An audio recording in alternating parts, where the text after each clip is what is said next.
I am telling you, as someone who has a master's degree in classics, sometimes classic students are just like that. I would genuinely read her grocery list if she published it. I was like, things can't get much worse for them, can they? But surprise, they got worse. The scream I scrumped. Hello, everyone, and welcome back to another video. Guess what I got for Christmas? I got a new toy. I'm about to become so annoying. I think someone's like mowing the lawn outside. And that is why I got a microphone, so that you guys can't hear any background noise from like kids playing outside my window or building work. I still get annoyed by it, but you guys won't be. So cool. You may or may not have seen the microphone before. I'm filming like a lot of videos in very quick succession this week because it's like the end of the year, so loads of roundups and stuff, and I don't know which video is gonna come out first. Why has the sun literally just appeared right in my eyes? That's fun. Yeah. I don't know which one I'm going to be posting first. So if you see me excited about the microphone in several different videos, I'm just excited about the microphone. I have a new toy to play with, and I don't know how long the battery is going to last. It could very well die halfway through filming, but that's just something that might happen. I do have a spare that hopefully also has decent charge in it. So yeah, this is all a learning experience. We're learning here. It's the safe space. So with this time of year comes a whole load of reading roundups and reviews of the year, best books, worst books, all of that fun stuff. Last year I did a video talking about the 23 best books that I read in 2023. So guess what we're doing this year? That's right, we're doing my 24 favorite books of 2024 because that's how years work. If you watched my video last year, it's going to be a similar kind of structure. If you didn't, don't worry. I'm going to be going through all 24 books, talking about them, kind of a quick plot summary, what I liked about them, taking them kind of in sections. The first section is going to be books I rated 4.5 stars. Second section is going to be books I rated 4.75 stars. And the last section is going to be books I rated 5 stars because I am super picky about 5-star ratings. Like, the book literally has to be like perfect, no notes, best thing ever, in order for me to rate it 5 stars. Out of the 139 books I think I have read this year so far, I do have 2 days left in the year, so that total could change. But yeah, out of that many books, I have only rated 6 books 5 stars, which is kind of a success rate of less than 5%, I believe. So yeah, keep watching to the end so that you can find out what books I liked most this year, what books I thought were perfect, no notes, 10 out of 10 would recommend. Or you could, skip to that part of the video anyway. I don't care, you do you. So before we get started, I'm going to lay out some ground rules. These are just some rules that I set for myself when I put together this list because I did have to make a few cuts, I'm afraid. I started off with like a good list of like 30 something books that I rated 4.5 stars and above, and then I just like gradually whittled it down from there. And it was painful at times, guys. There are like books that so very nearly made the cut, but I just like I didn't have space for them. I couldn't include them. So my first rule was one book per author. Last year I did just one book per series. Like if there was a series where several books were like really, really good, I just like included like the first book in the series or just talked about the series as a whole. But this year I didn't actually read that many series, or at least not very many series like actually like would make the cut. So I have widened the limit to just one book per author so that I didn't fill up the list with just like B. Fitzgerald and Sally Rooney and Becky Chambers and Eliza Clark. That sun is really getting in my eyes. I might actually just quickly lower the blinds. Is that better? Yes, it is better. Lighting on the camera is a bit weird now, but we move. Second round rule, no rereads. So I don't actually reread books very often, but the books that I did, okay, no, that lighting is annoying me still. I think I'm just gonna have to deal with the sun in my eyes for a while. Um, you know, just for the sake of like cinematography. It's the middle of the winter. Why are you out? Why are you shining? We're in Britain. That there shouldn't be sun at this time of year. Okay, yeah, so no rereads. I don't reread books very often, but the books I do reread, the word has lost all meaning now. Um, are books that I have loved in the past, and they have fortunately stood the test of time. I think I've only reread two books this year. One was Song of Achilles, one was the Penelope ad, and honestly, both of them would have made the list. However, I set the rule of no rereads, so I apologize, Madeline Miller. Um, you get an honorable mention, but yeah, just new books, new experiences in this video. And my third ground rule was I wanted to include as broad a range of genres and vibes as possible. This mostly kind of applies to the first section, the 4.5 star section, because I rated so many books 4.5 stars. I think it's like one of my most kind of popular ratings on Storygraph. Next to like 4 stars, 4.25 stars. Like those three, I have like at least 20 books on this list. So obviously, I have to make quite a few cuts. And the way I did that was like, if like there are multiple books that have like similar vibes, which I will get into. If it's like, for example, a book with like a sad girl, a young woman who like doesn't know what she wants to do with her life. I read quite a few of those, rated them pretty highly because can relate. I only included what I thought was the best book out of that group. Um, Also, in terms of like genres, I decided to only include like one short story collection, for example. Um, I kind of cut down on the horror books as well, that kind of stuff. I'll get into it a little bit more when I kind of talk about the books specifically. But yeah, that's the third and final ground rule. I have already been talking for like over 10 minutes. Nice. This microphone is so gonna run out of battery, honestly. So without further ado, we're gonna get into the first section, which is 4.5 star reads. These are books I thought were really good. I thought they were great. Um, you know, truly, truly solid reads. I don't have many complaints, but I do have some, which is why they're not 4.75 star or 5 star reads. They're not perfect, but I did still really, really enjoy them. So first up, we're starting off with like a big one. Okay, we're starting big. This is, of course, The Secret History by Donna Tartt. I finally read it this year. Oh my god, I'm like so proud of myself, honestly. This book follows our main guy. It's called Richard. He joins a humanities college in New England. He starts taking ancient Greek classes, and he kind of falls in with the rest of his kind of ancient Greek cohort, who are all kind of eclectic, upper class, rich, classic students. And he makes friends with them. They're all a little bit weird, but that's classic students for you. We're all kind of weird. And it's all very jolly and fun. It's kind of found family vibes until one of them ends up dead.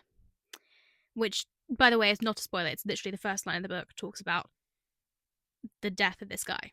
And it literally just all spirals from there. Everyone kind of falls apart, like mentally and also in terms of like the friendship group. And yeah, it gets pretty dark. Every single character in this book is incredibly fucked up. And like you might think that this is kind of unrealistic, like you can't have that many messed up people in a group together, but like I am telling you, as someone who has a master's degree in classics, sometimes classic students are just like that. I honestly would not put it past some of my former classmates to conduct a Bacchic ritual in the middle of a forest at night with frankly disastrous results. That would easily be something they would do, and I would not be surprised. This is the OG Dark Academia book. I love how atmospheric it is, how like detailed and vivid the setting of the university is, how it explores the issue of like classism in higher education, because Richard, the main character, he's not rich. He finds out very quickly on that he's pretty different to his classmates who are all pretty rich, pretty upper class. Like they have second and third houses. Generally, in higher education, um, students who have like grown up rich and are pretty sheltered and haven't met a lot of people who aren't rich, like they just assume that everyone else has disposable income. They survive off of the bank of mum and dad. For example, in my first year of university, the guy who lived in the dorm next door to mine, he just assumed that everyone owns a horse. Like it's just a normal pet that everyone has, like a fish.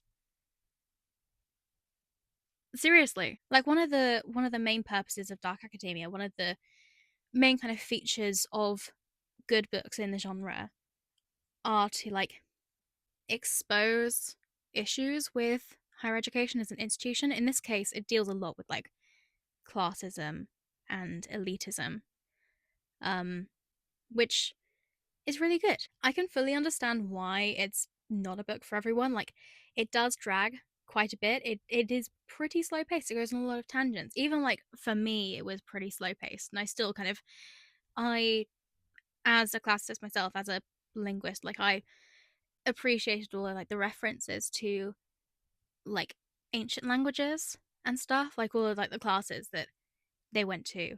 And I can understand why some other people who don't necessarily enjoy that kind of stuff, who aren't nerds, why they might not enjoy that aspect of the book. Um, like even for me, I did still feel like it dragged sometimes, but it still absolutely deserves its flowers for its contribution to dark academia as a genre because you know it's pretty big nowadays. Like even like not even like as just a genre, but like as an aesthetic. Dark academia aesthetic is massive, and this book is quite, you know, it's to thank for like a lot of that. Can't get words out, but yeah, the first book is Secret History by Donna Tartt. We are continuing with another chunky book. This is The Poppy War by R.F. Kuang. This is a historical fantasy that is inspired by real events that happened in Chinese history. We follow our main girl, Rin, who joins this elite military academy in a bid to escape poverty. And she discovers that she can tap into some like ancient, mysterious, and highly dangerous magic. However, just as she is like finishing up with her training at the academy, her country is invaded and she joins her classmates in a pretty brutal war. It has kind of a similar formula to Babel. Like the first half leans kind of dark academia, that kind of area, with like fantasy elements, and the second half is very much fantasy with like magic battles and everything. I think Rin is such a great protagonist. Like, she is so driven and determined, and she ends up doing some pretty terrible things for like what she thinks is the greater good. Like, she is definitely one for the morally grey girlies. I think the magic system is really cool, and it's really kind of well integrated into the world building. Like, I'm not a massive fantasy reader. It's not something that I typically choose to read. I know like back in February I spent like a whole month reading fantasy, and I appreciate the genre. I'm probably going to do another fantasy February next year. But yeah, it's not something that I never like consider myself a fantasy girl. I definitely don't consider myself a romantasy girly. And thankfully this isn't romantasy. There's like not really a romance, even subplot in there. Um, but yeah, I thought this was really really good. I do have a copy of the second book, and I plan to read it in my next Fantasy February. So yeah, I'm excited for it. I'm looking forward to kind of returning to the world, especially after the ending of this. Like the ending, I just like I spent the last few pages just kind of sat in shock, just going, Rin, no, Rin, don't do this. Rin, please, no. And Rin's just like going about her morally grey ways, just being like, Rin, yes. Is oh, it's so good. I would definitely check content warnings before getting into the trilogy because, as you can probably expect, for like a book about war and stuff, it gets very dark. Like there are scenes in here that are incredibly harrowing. So yeah, check content warnings. And speaking of harrowing, we have She's Always Hungry by Eliza Clark next. Um, unlike the last two books, it's quite a thin one. This is Eliza Clark's newest book. It's a collection of short horror stories that range from kind of mildly unsettling, but like still vaguely realistic, to like full on gore and body horror that's like happening in space or happening in like a post apocalyptic time, whatever. Um, yeah, there's a lot of variety in here. This was my favorite short story collection of the year. I could have included a couple of other ones on the list, but this kind of calls back to my rule of having like as broad a range of genres as possible. Yeah, I had to make some sacrifices. So yeah, this is the one that I decided to include. Some of the stories are like genuinely some of the best short stories I have read ever. Um, and I'm a fan of short story collections. I took a course last year about writing short stories, and at that point, I had read maybe one short story collection. Um, and I had no idea like where to start. But like this year, I have read quite a few, and I've become quite a fan of them. Because short attention span. But yeah, this is my favorite of the year. Some of the short stories I will be thinking about for years to come. Um, like genuinely, I would read an entire book inspired by some of these stories, which is like a good sign. Of a short story, like it leaves you wanting more. The worlds that Eliza Clark creates in like so little time, so few pages, are like so full, so detailed. She does unsettling extremely well. Like the vibes are immaculate. They are unhinged and weird and crazy. And like regardless of which of her novels, like either Boy Parts or Penance, you have enjoyed most. Um, as I said, there's loads of variety, so there's definitely something in this collection that you will enjoy. Again, it goes unsaid with Eliza Clark's books, but check content warnings. I feel like I'm going to be saying that quite a lot in this video, but yeah, check content warnings. This is She's Always Hungry, the new book by Eliza Clark. If you see me like looking off down to the side, it's because I have written notes for myself. I've scripted this entire video so that I don't yap as much, even though I am still yapping quite a lot. It hasn't really helped, but it's kind of helped me work out what I'm actually gonna say for each book, so that I don't have like long pauses in the video where I just like try and form words. So yeah, that is why I'm just like sometimes reading things down here, because sometimes words are hard. So next up we have Several People Are Typing by Calvin Kasulk. This is another unsettling read. It's kind of like what I like to call like light horror or office horror. Just like, weird books that happen in a mundane setting like an office. This is a horror book that is told entirely in Slack messages. As I said, weird, unique book that happens in a mundane setting. For those of you who don't know, if you don't use Slack at work, or if you're too young to have used Slack during the pandemic, Slack is this software that's very similar to Microsoft Teams. It's like used for messaging and meetings and stuff. usually in kind of a professional setting. The only time I personally used Slack was very briefly during the pandemic in 2021 for a couple of weeks when I was a freshers representative and I was the only postgrad on the team and I felt very old. And Slack was the bane of my life. The amount of notifications I would get every day. Honestly, stuff that like wasn't even relevant. It was just like people sending memes and stuff. And like I appreciate a good meme, but still.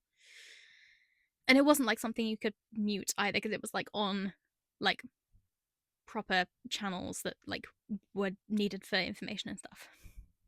So yeah, that's fun. I'm sure like if you are familiar with Slack, you probably have similar horror stories. But yeah, basically the premise of this book is that one of the staff members at this marketing company has his consciousness suddenly uploaded to Slack. Um, and I told you, it's a weird book. The only way that he can communicate is via Slack messages to his co-workers. He's working at home, which you know it's a common thing now post pandemic. And so people at his work just think that he's still working from home and he's just being like super efficient because he literally now just exists on Slack. Yeah, it's so original and so weird and crazy. The antagonist is a Slack artificial intelligence bot who manages to both be sinister and very goofy at the same time. There's a little bit of romance, which is cute. Overall, it's just like a really good, fun time, and it's so quick to read as well. Like it's a short book. It's told like through like chat messages, so like it's actually very quick to read. I think I read it in like 1 or 2 days. Yeah, it's a great book. Speaking of original concepts, the award for most original premise goes to, if not several people are typing, goes to this book, The Husbands by Holly Gramazio. This book follows Lauren, who comes home one evening after a night out to find a strange man in her house who claims to be her husband. She, as far as she is aware, is unmarried, has never married, and yet, from speaking to her friends and finding brand new random pictures on her phone, all evidence points towards a wedding and a husband she cannot remember.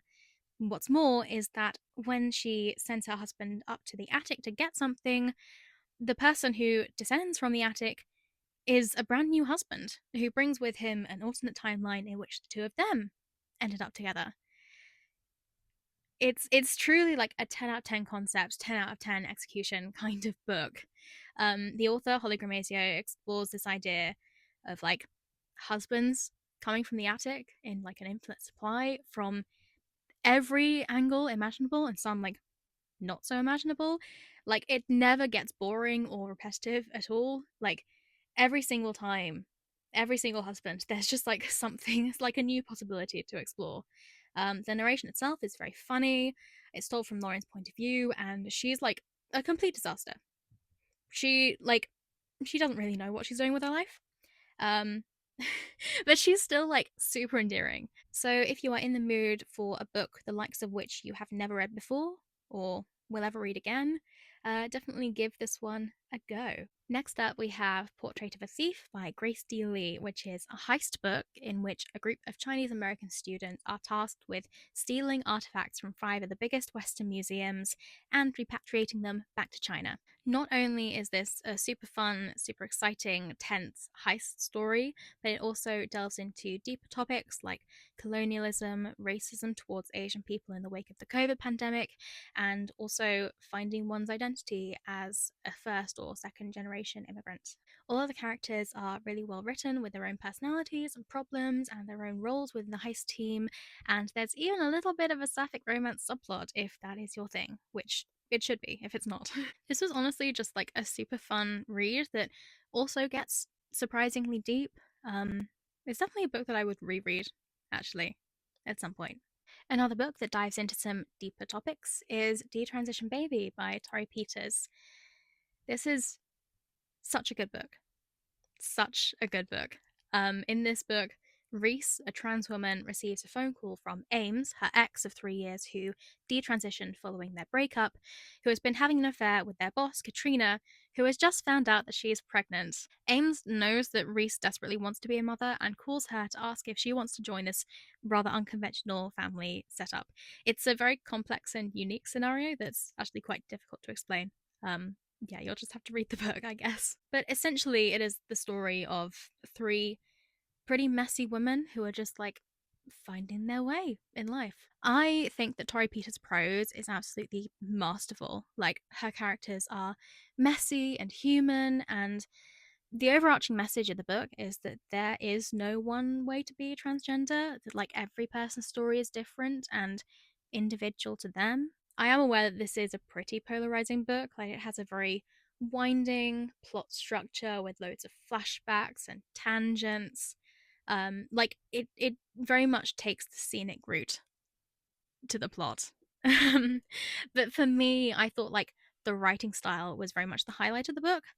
Um, yeah, I just thought it was really good. Like, just yeah, a beautiful book. And I'm so looking forward to Tori Peters' next book, which comes out in March. I want to say it's called Stag Dance.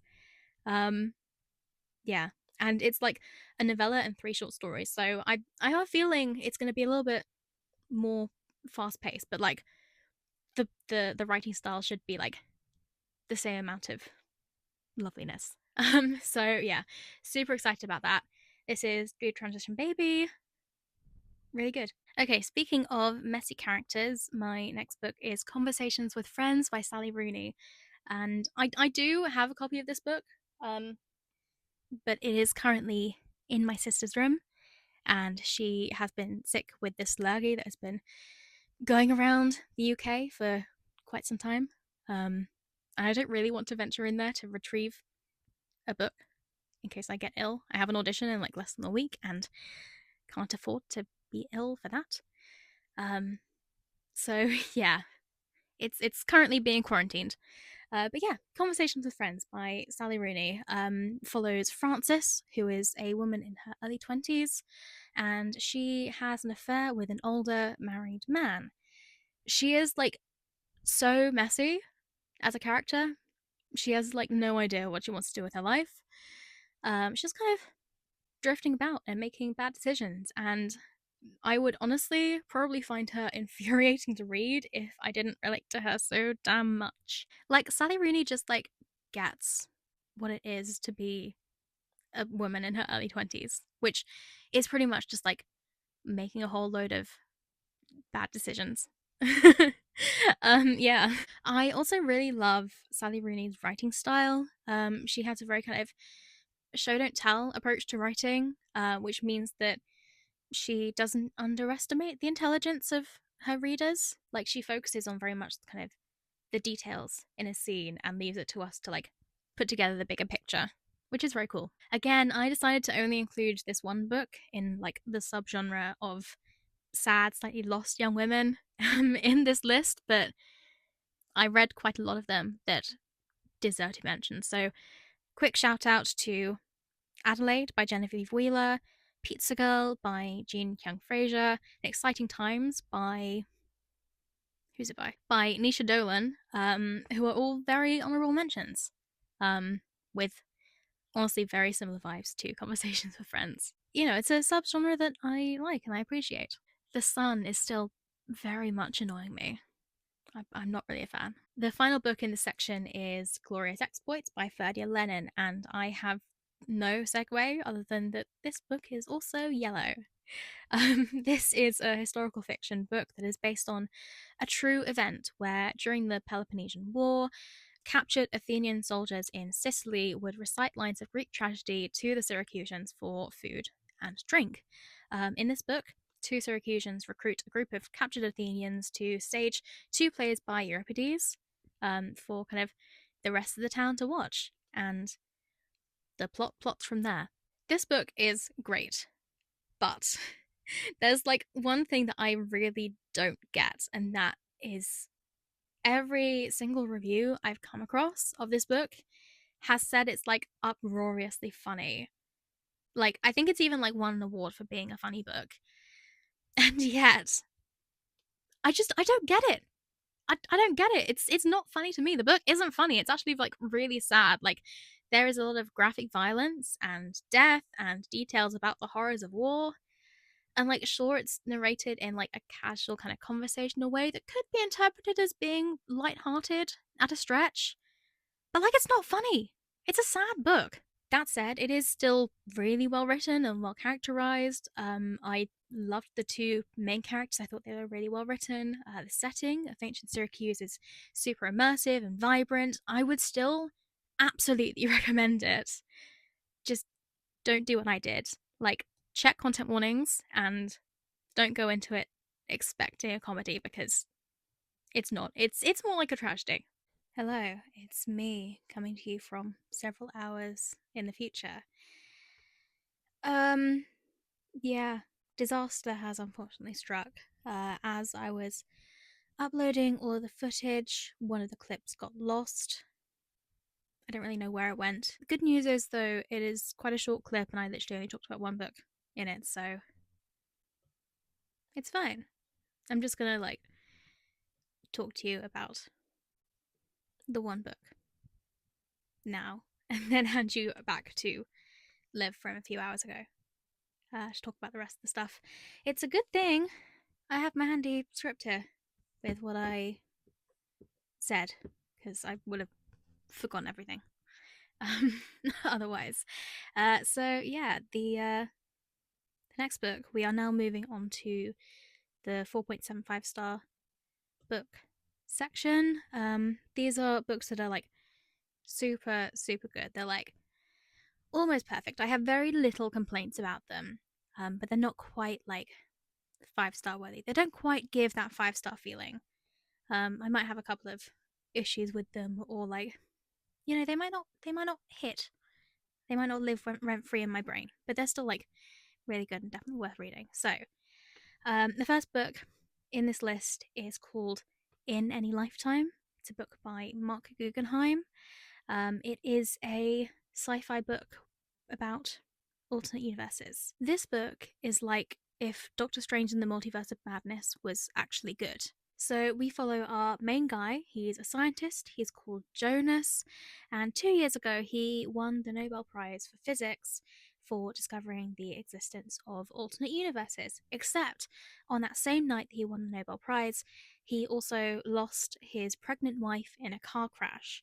And ever since then, he has been secretly working on a plan to travel to said alternate universes in order to find a universe in which his wife is still alive so they can live happily ever after together. So this book has a lot going on. There is so much content. It's super action packed. The author takes the idea of alternate universes and just runs with it. He uses it to like its full potential, and every single universe that Jonas visits, he visits a lot of them, is like super unique and very different, and it never gets like boring or repetitive at all, no matter how many universes he visits. You also have this really well written, sinister antagonist who's like chasing Jonas down through all of these alternate universes, and that raises the stakes even more. It makes it even more exciting, even more gripping. As is the case for a lot of science fiction books, there is quite a lot of like science jargon. Like, it talks a lot about like theoretical physics and stuff, because it's a book about alternate universes. There's maths involved, but still, I found it pretty accessible. I still managed to understand most of what was going on, and that's coming from someone who doesn't really have a science background at all. Like, I studied physics for GCSE, got an A star, but that's it. So mostly an excellent book. It could have been a perfect book. It so could have been a 5-star book. However, there is one thing that I wasn't a fan of, and I do think it's worth mentioning, and it's the fact that there are two main female characters, right? They both get fridged twice in the book. And if you don't know what fridging is, it's like this trope in media in which a female character gets killed off for the sole purpose of furthering the male character's arc, like emotionally. Um, it quite often happens in like horror films, for example, or disaster films. Like a female character that is close to the male main character, be it a wife or a girlfriend or a sister or something, is killed off early on, and that starts the male main character's hero arc or villain arc or whatever. He gets upset, and his arc starts from there, basically. And yeah, a lot of people aren't really a fan of it because, having a female character, especially if like there aren't very many other female characters in the story, having her only purpose being like to die just to further the arc of a male main character just for that purpose, it doesn't really sit right with a lot of people, including me. And in this book, it happens not once, not twice. It happens 4 times in 4 different universes. It seems a little bit unnecessary, I'm not gonna lie. But yeah, that's literally like the only thing about the book that I didn't particularly enjoy. Other than that, it's so good. It's really, really good. It's a fantastic science fiction novel. I just, I thought it was worth mentioning. Sometimes you can just tell when a book is written by a man. I feel like that is kind of one of the giveaway signs that a book is written by a man. You have 2 female characters who, play a significant role in the book, and they're both killed off twice. I probably should have put a spoiler warning, but like the main premise of the book is the guy's wife gets killed off at the start of it, so you know, I'm past the point of caring at this point. It's still a good book. You should still read it. But yeah, that's it. And now I'm gonna hand you back to Liv of a few hours ago to carry on with the rest of it. I think I mentioned in the clip that got lost that at this point I had gone away, eaten lunch, uploaded some footage, which is why the lighting changes so much. Like time has passed, the sun has disappeared behind a cloud or something. Yeah, that's why it's not quite as bright, and it will steadily get darker throughout the course of the video. So yeah, just be prepared for that. Have fun, make good choices, and I'll pass you back to Past Live now. Moving on, we are sticking with the sciencey theme now. This is Orbital by Samantha Harvey. You might recognize it because it won the Booker Prize this year. Very cool. This is a short literary fiction book that follows 6 inhabitants of the International Space Station for 24 hours or 16 orbits of the Earth. As I said, won the Booker Prize, which was met with fairly mixed feelings. I feel like it's a kind of the girls that get it, the girls that don't kind of book. For me, obviously, because it's on this list, I got it. The book is like, it's very no plot, just vibes. It's almost a collection of like 6 extended character studies, because it's very kind of focused on the 6 astronauts, or like 4 astronauts, 2 cosmonauts.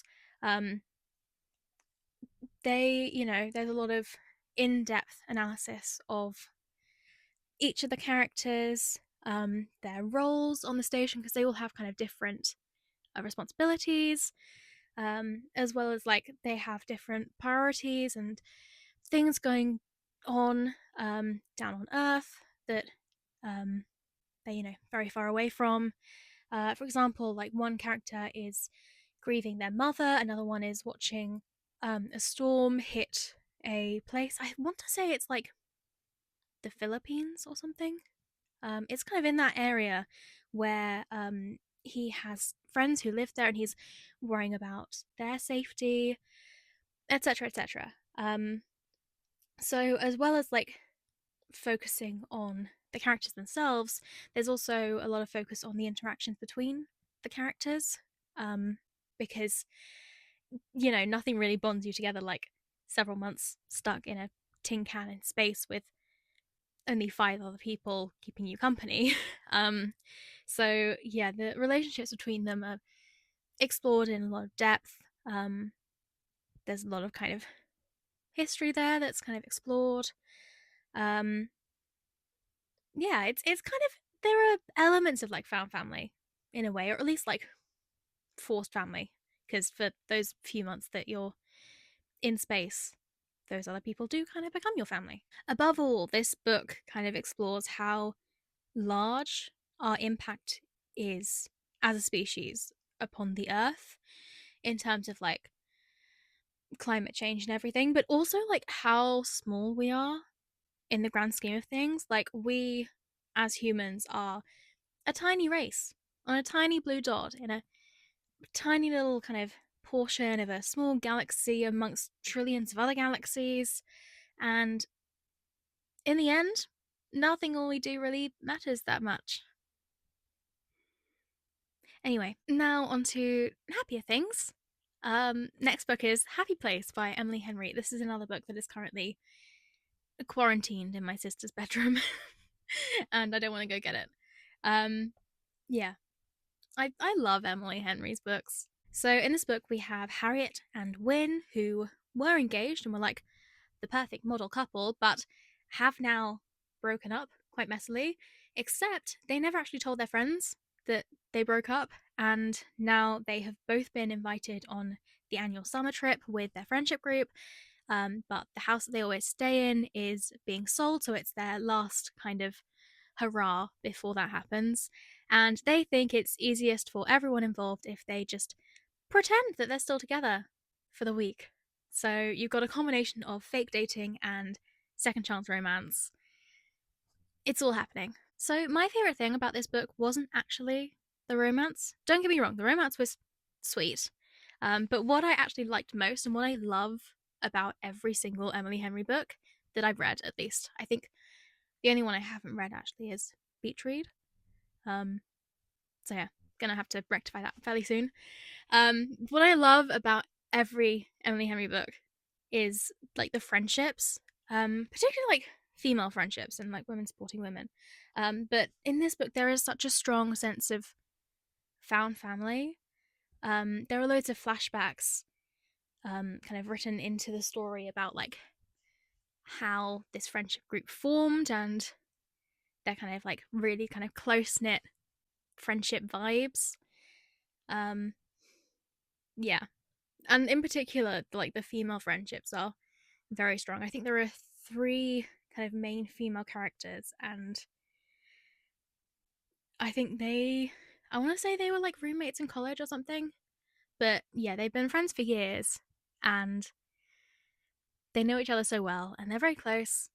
And like they get into arguments as well, but yeah, it's just really sweet. I love it in romance books when the main couple have stuff going on outside of their relationship, because like that is, it's realistic, because everyone has stuff going on outside of their relationships. But yeah, the friendships in particular are really strong in this book. And yeah, it's a love story, but it's about platonic love just as much as romantic. Which is really sweet. It's about love in all its forms. Another romance book that I loved this year was Honey and Spice by Brile Babalola.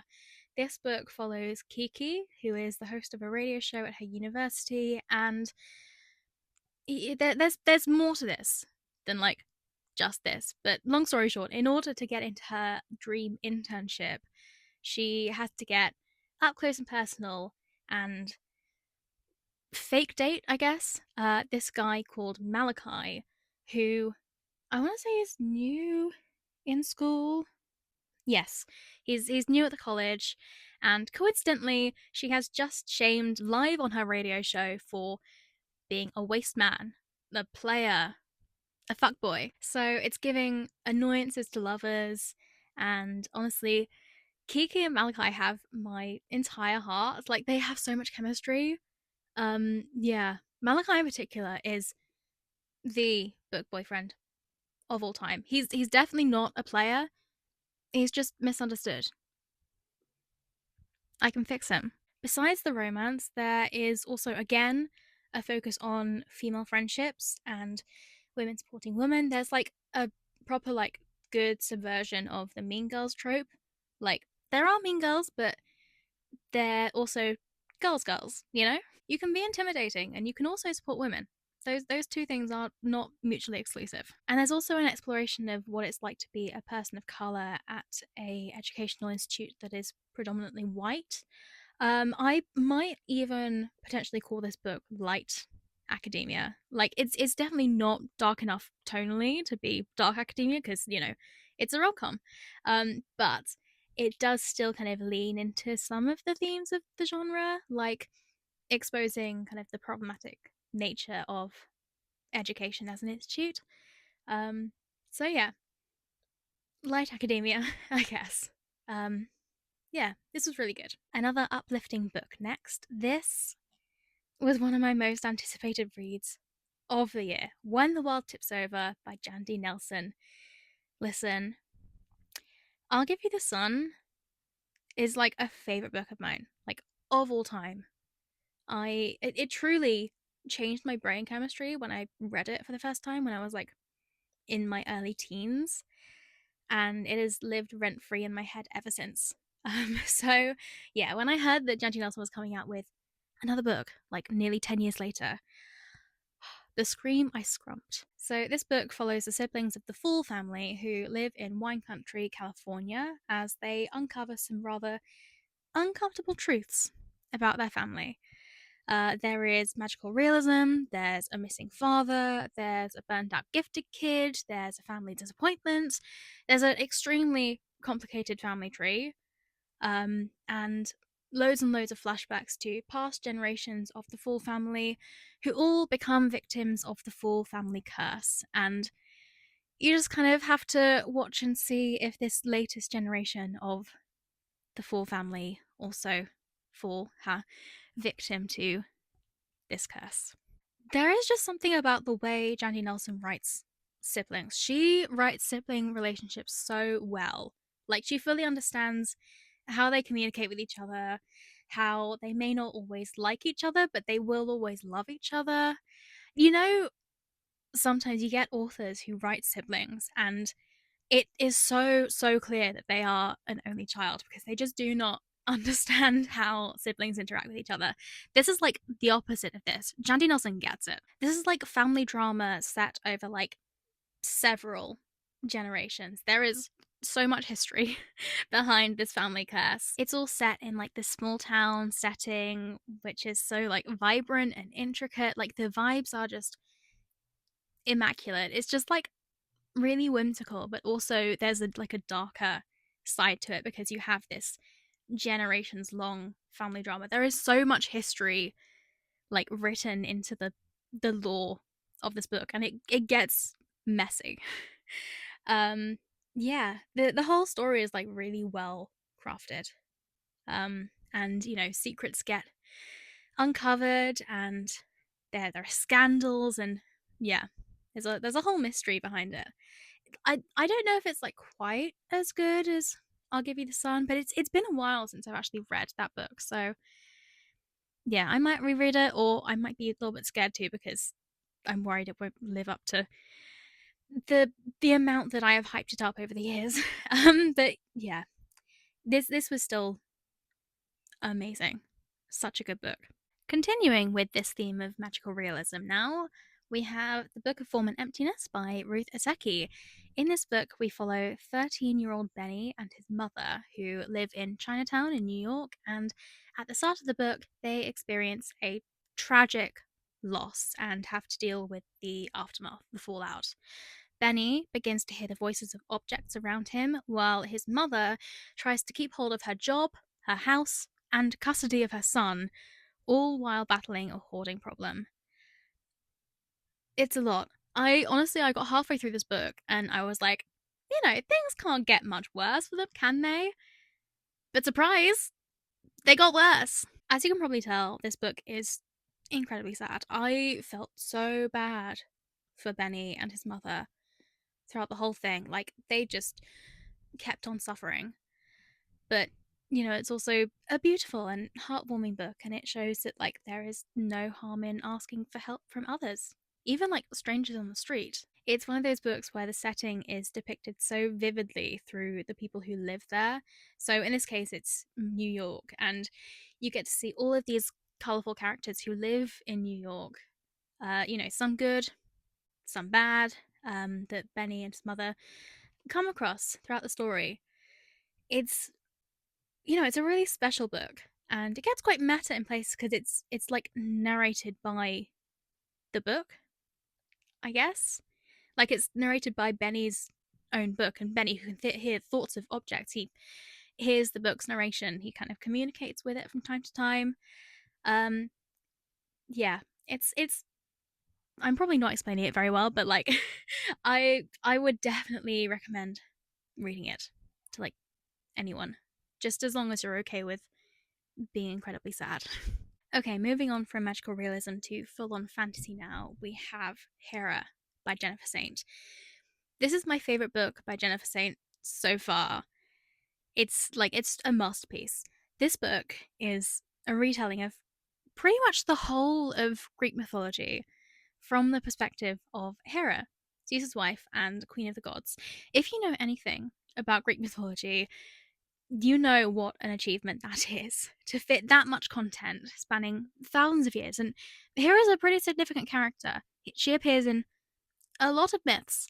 To have all of that content and put it into a book that is, kind of average sized, that doesn't feel too rushed, that's amazing. It's hugely commendable. I loved the way she writes Hera. Like she doesn't excuse or try to downplay any of the terrible things she does.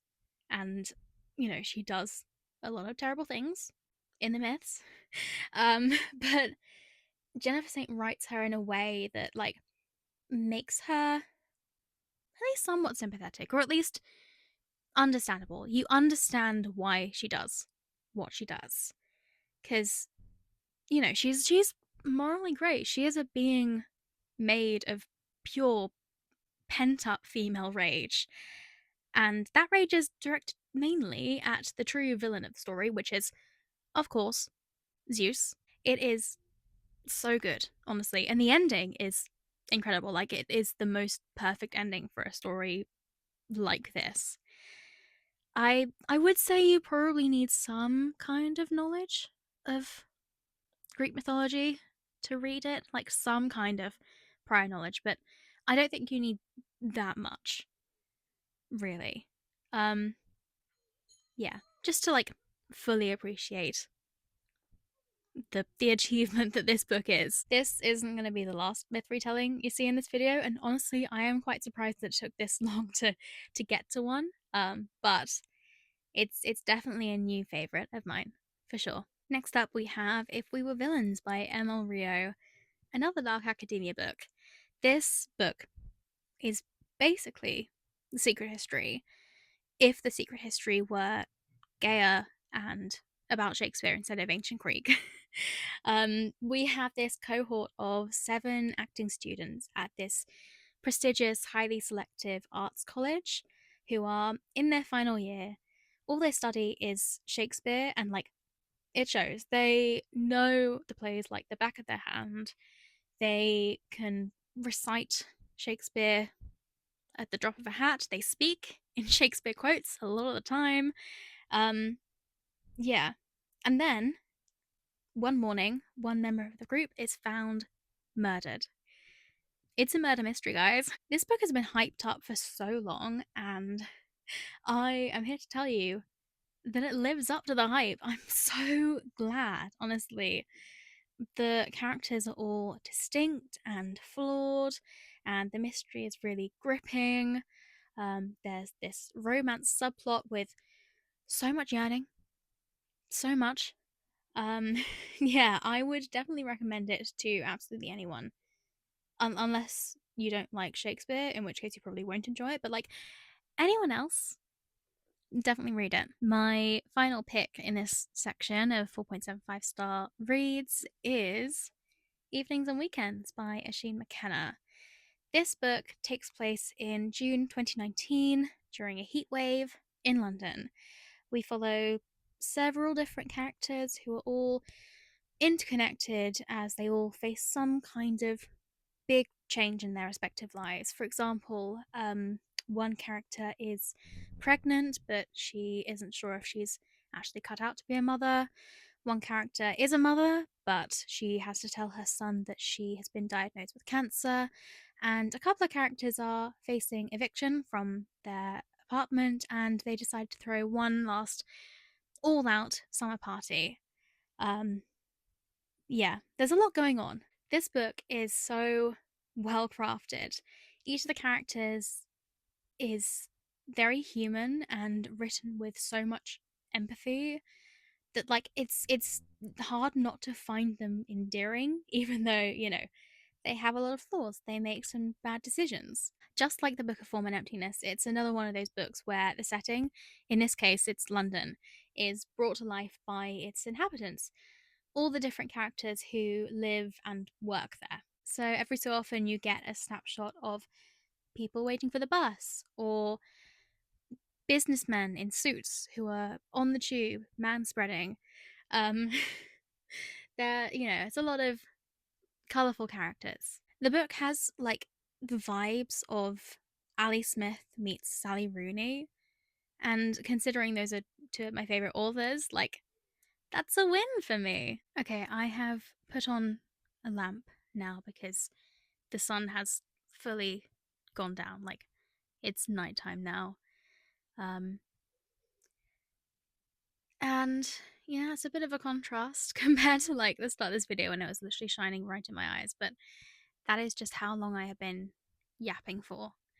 Um, yeah, so we are going to move on to the final section of this video, which is, of course, the 5-star books.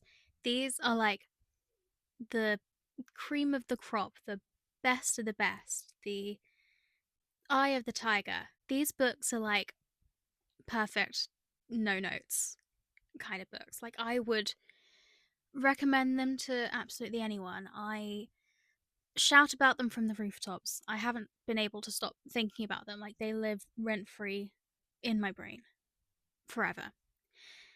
They're that good.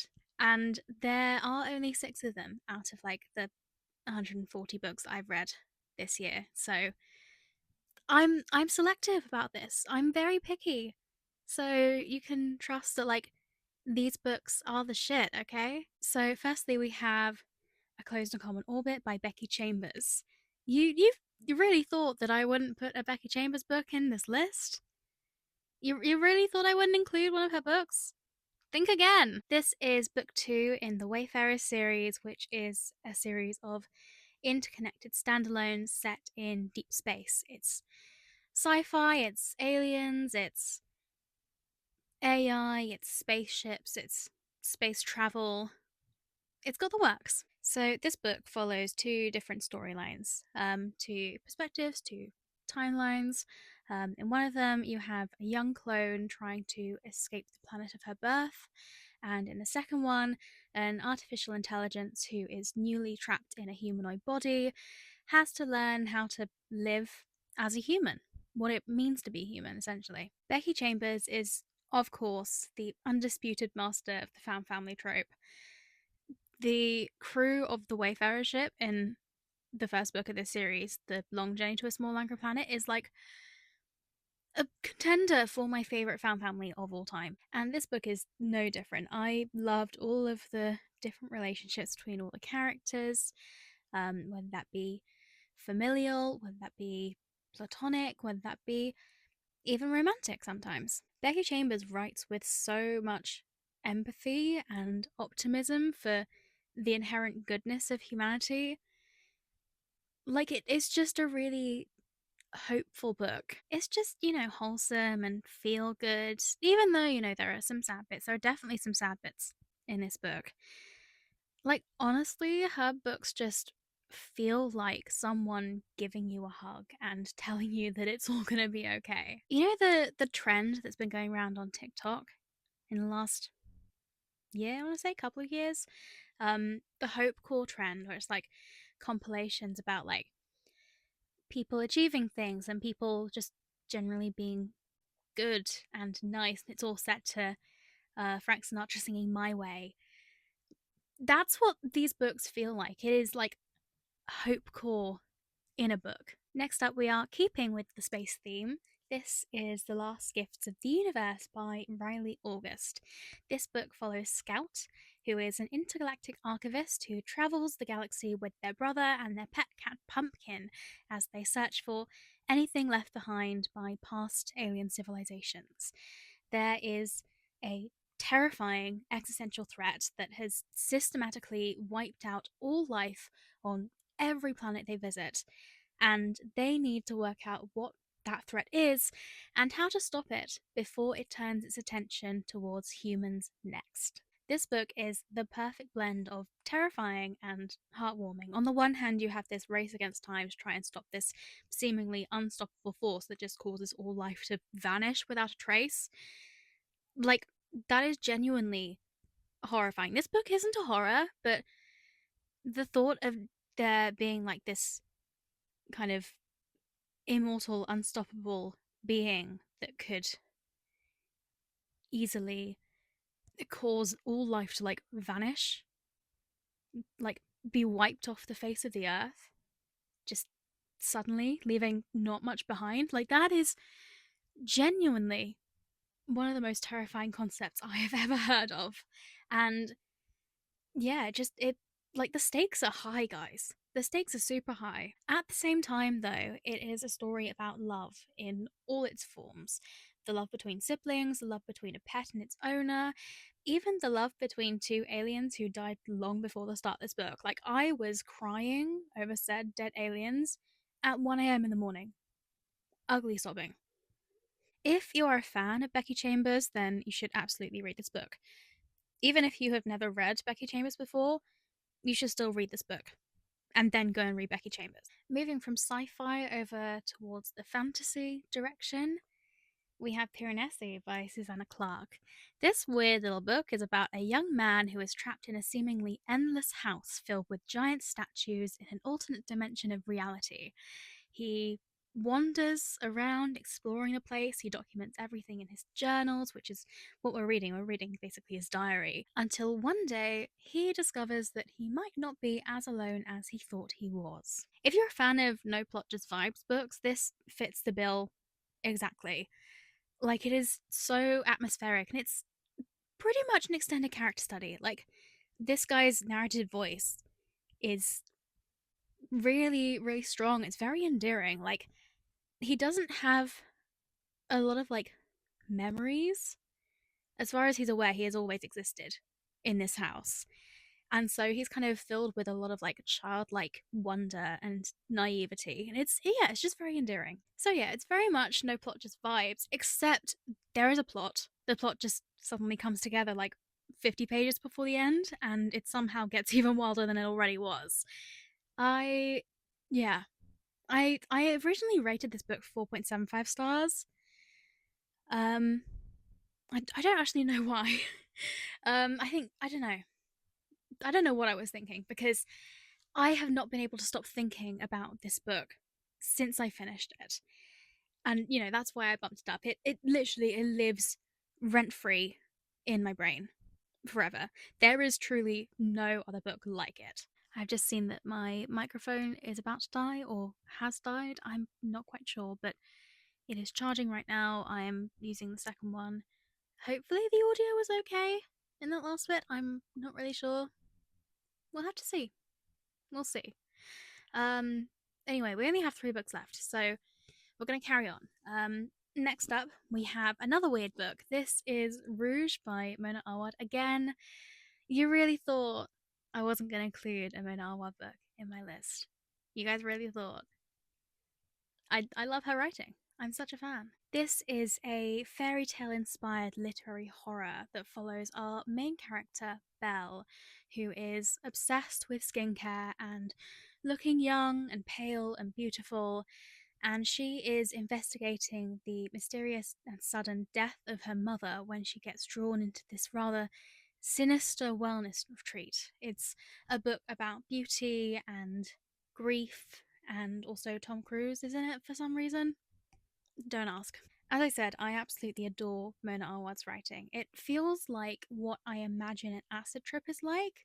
Like you have genuinely no idea what is happening, but the vibes are immaculate, and you're just here for the vibes. Basically, it's just super trippy and beautiful, and yeah, you're just along for the ride. She writes Belle's gradual descent into insanity so well, as she's kind of drawn further and further into her rather unusual beauty treatments. I feel like she has taken all of like the best bits of all of her previous novels and combined them to create this masterpiece. It is so good. So good. It's like up there with Bunny, which was my favorite read of last year. Like, it's that good. Next up, we have The End Crowns All by B. Fitzgerald, which is a sapphic retelling of the Trojan War starring Helen and Cassandra as love interests. And if that hasn't sold you, then honestly, I don't know what will. Again, did you really think that I would make this list without including B. Fitzgerald? Honestly. Did you really? Like, she has become a brand new favorite author of mine. This time last year, I hadn't read anything by her. I think I read her first book, which is Girl Goddess Queen, back in May this year for like my Mythology May video. Loved it. Since then, I've become such a fan.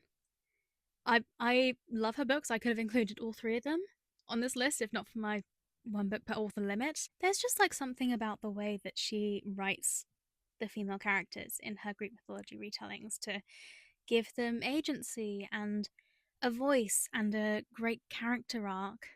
It's just, oh, chef's kiss. Honestly, no notes. I would genuinely read her grocery list if she published it.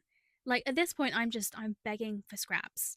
Her next book, which is called A Beautiful Evil, and it's a retelling of Pandora.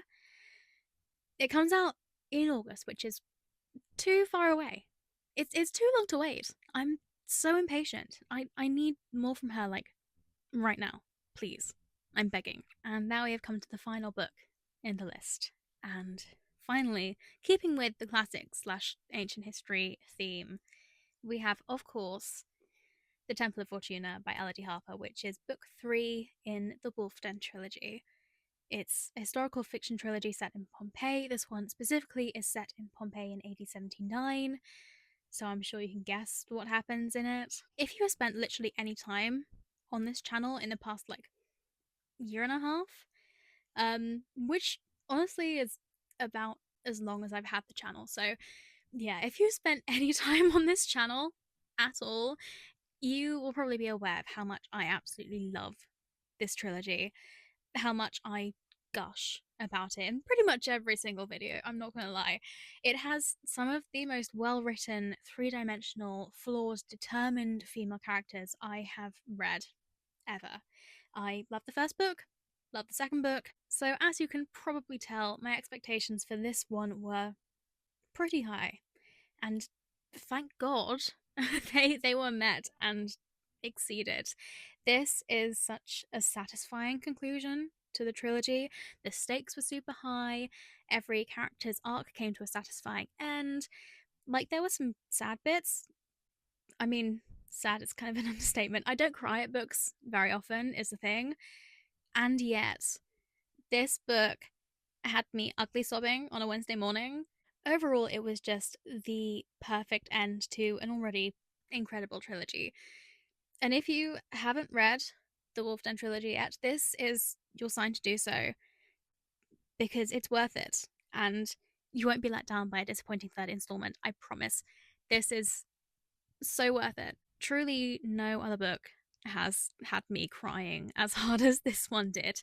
And I mean, I was crying happy tears as well as sad ones. You know, there are lots of sad scenes, lots of happy scenes. So lots of tears. I was a mess, honestly. This is so good. So that is my list. Those are my 24 favorite books that I read over the past year in 2024. Thank you so much for watching this video, especially if you've gotten this far in it. You've got to the end and you have endured all of my rambling and ranting about books that I enjoy. Yeah, I talk a lot. Even when I like have a script right here that I have written out that I am going to read from, I yap relentlessly. It's a problem. If you enjoyed this video, please give it a thumbs up and consider subscribing to my channel for even more content. I have lots of stuff planned for the next year. Yeah, I'm very excited for another year of bookish content. You can also find me on Instagram and TikTok and Storygraph. My username on all those platforms is @withlivjones for even more content. Thank you so much again for watching, and I will see you in the next video. Bye!